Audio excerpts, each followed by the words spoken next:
একটা সময় ছিল যখন কিছুই রান্না করতে পারতাম না, আর খেতেও খুব একটা ভালো লাগতো না। এর জন্য আমার বাড়ির লোকজন আমাকে কখনোই রান্না করতে দিত না। আমি রান্না করলেই নাকি নষ্ট করে ফেলবো।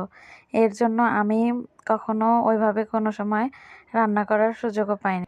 এখন আলহামদুলিল্লাহ ভালোই রান্না করতে পারি, আর বাড়িতে গেলেই কিন্তু মাঝে মাঝে রান্না করে বাড়ির লোকজনকে খাওয়াই।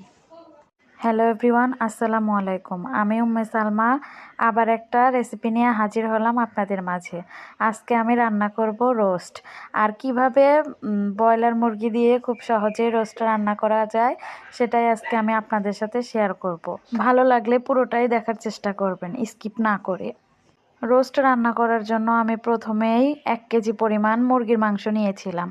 আর মুরগিটা আমি অনেক ভালোভাবে ধুয়ে তারপরে কিন্তু পানিটা ঝরিয়ে নিয়েছিলাম, যেহেতু মুরগিটা আমাকে তেলে ভাজতে হবে। আর মুরগি কিন্তু তেলে ভাজতে নিলে তেলটা অনেক বেশি ছিটে লাগে, আর এর জন্যই কিন্তু পানিটা ঝরিয়ে নিতে হবে।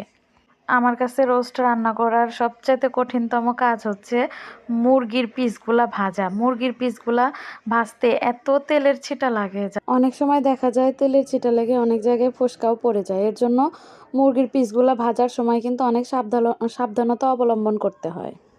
মুরগির পিসগুলা ভাজা শেষ হয়ে গেলে কিন্তু আমি একটা কড়াইয়ে অনেকগুলো পেঁয়াজ নিয়েছি, আর পেঁয়াজগুলো একদম লাল লাল করে ভেজে নিয়েছি। পেঁয়াজগুলো ভেজে নেওয়ার পরে আমি ওর মধ্যে তেজপাতা, দারুচিনি, এলাচ দিয়ে দিয়েছিলাম। তারপরে আমি আগের থেকে বেটে রাখা মশলা ওর মধ্যে দিয়ে দিয়েছিলাম। ওখানে আমি বাদাম বাটা, আদা বাটা, রসুন বাটা, পেঁয়াজ বাটা, রোস্টের মশলা, টমেটোর সস সব কিছু একসাথে সেই আমি পেঁয়াজের মধ্যে দিয়ে দিয়েছিলাম। তারপরে মশলাটা আমি অনেক ভালোভাবে কষিয়ে নিয়েছিলাম। তেল না ওঠা পর্যন্ত আমি কিন্তু মশলাটা কষিয়েইছি।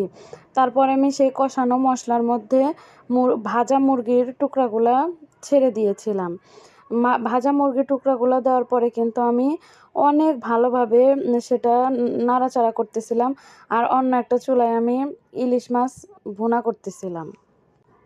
আসলে ভালোভাবে এটা না নাড়লে কিন্তু এটা নিচে ধরে যাবে, কারণ যেহেতু আমি এখানে কোনো পানি ব্যবহার করিনি। পরে মাংসটা অনেক ভালোভাবে কষানো হয়ে গেলে তার মধ্যে আমি একটু দুধ দিয়ে দিয়েছিলাম, কারণ দুধ দিলে এর ফ্লেভারটা অনেক বেশি ভালো হয়। আর দুধের মধ্যে একটু আমি সামান্য পরিমাণে লেবুর রস চিপে দিয়েছিলাম।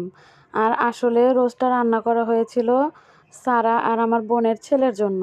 ওরা আবার খুব একটা ঝাল খেতে পারে না, জন্যে এটা আমি একটু একটু কম ঝাল দিয়ে রান্না করেছিলাম। আর নামানোর কিছুক্ষণ আগে কিন্তু আমি এর মধ্যে একটু সামান্য পরিমাণে চিনিও দিয়ে দিয়েছিলাম, যাতে একটু খেতে ভালো লাগে। আর আমার রোস্ট রান্নাটাও কিন্তু প্রায় শেষের দিক, আর একটু পরেই কিন্তু এটা আমি চুলা থেকে নামিয়ে ফেলবো। এই দেখুন আমার রোস্টের ফাইনাল লুক। সবাই বলবেন কিন্তু রোস্টের রান্নাটা কেমন হয়েছে। আমার আজকের ভিডিওটা এই পর্যন্তই। যদি আপনাদের পুরো ভিডিওটা ভালো লেগে থাকে তাহলে অবশ্যই লাইক, কমেন্ট, শেয়ার দিয়ে পাশে থাকবেন। Thanks for watching my video. আল্লাহ হাফেজ।